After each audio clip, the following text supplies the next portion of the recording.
नमस्कार, भारतीज किचनमध्ये सर्वांचे स्वागत आहे। आज आपण आपल्या किचनमध्ये बनवणार आहोत दाबेली। दाबेलीसाठी आपल्या सर्वांना माहिती आहे काय काय साहित्य लागतं, तरीसुद्धा आपण पुन्हा एकदा पाहून घेऊ। उकडलेले बटाटे, शेंगदाणे, भाजलेले शेंगदाणे इथे, कांदे, शेव, बारीक शेव आहे ही आणि डाळिंबाचे दाणे। आणि मेन इन्ग्रेडियंट्स म्हणजे आपल्याला त्याच्यामध्ये चव येण्यासाठी जी दाबेली आपल्याला आवडते त्याच्यासाठी असते ही लसणाची चटणी, लसूण आणि काश्मीरी लाल मिर्च पावडर याची चटणी आणि चिंचेची चटणी आणि गरम मसाला, चवीपुरता मीठ, हळद, हिंग आणि आपलं महत्त्वाचं म्हणजे पाव। आता या सगळ्यांनी मिळून आपण दाबेली बनवूया। सर्वप्रथम आपण पॅनमध्ये बटर टाकून घेतलेलं आहे। ते बटर जसं गरम होईल तर सर्वात प्रथम आपण त्यामध्ये आपण घेतलेला कांदा पहिले परतवून घ्यावा।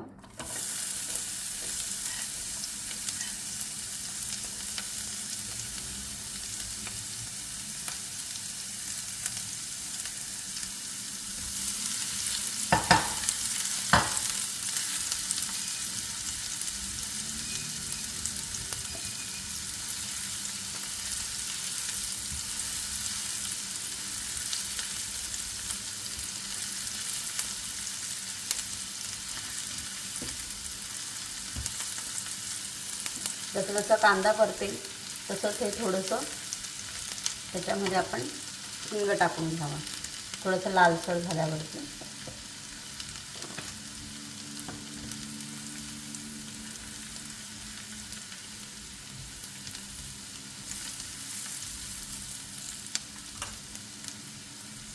आणि पहिले कोरडे मसाले म्हणजे आपला हा गरम मसाला पहिले टाकून घ्यावा।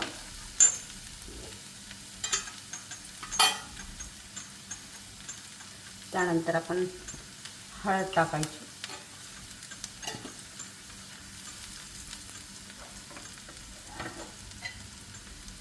त्यानंतर आपण जी केलेली लसणाची चटणी ती टाकून घ्यावी।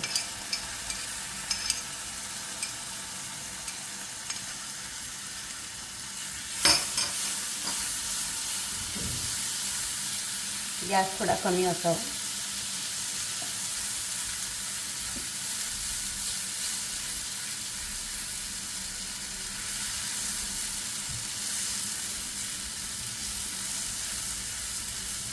जसं ती लसणाची चटणी भाजली जाईल तसा आपल्याला सुगंध येईल।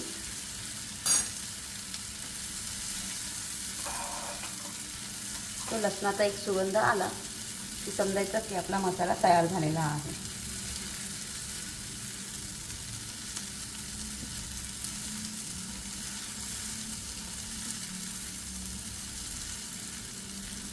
आणि मग त्यानंतर आपण यामध्ये आपल्या चिंचेची जी चटणी आपण रेडी केली होती ती टाकून घ्यावी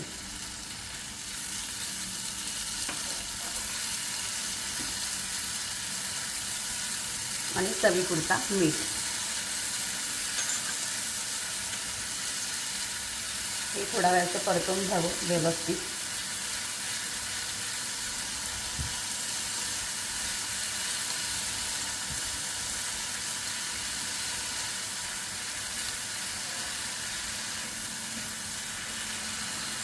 आणि जो आपला उकळलेला बटाटा आहे ते सर्व यामध्ये टाकून घ्यावा।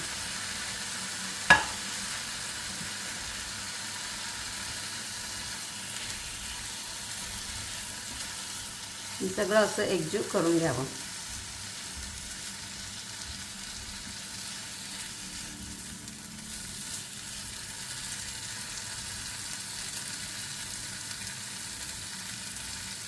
चिंचेच्या चटणीमध्ये गुळाचं प्रमाण थोडं जास्त असल्यामुळे वरतून आपल्याला साखर टाकायची गरज नाही। अशा प्रकारे आपला हा मसाला रेडी झालेला आहे।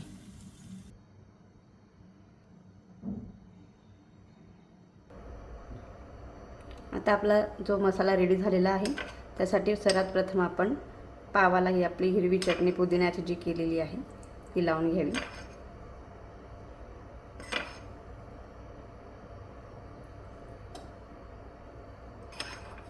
चिंच गुळाची चटणी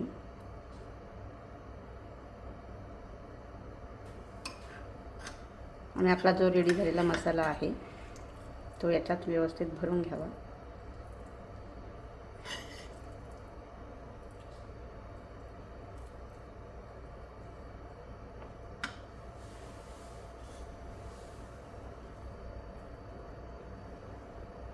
शेव आणि हा व्यवस्थित असा दाबून त्याला आपण तव्यावर गरम करून घ्यावे आणि व्यवस्थित दोन्ही साईडने भाजून आपली दाबेली रेडी होऊन जाईल.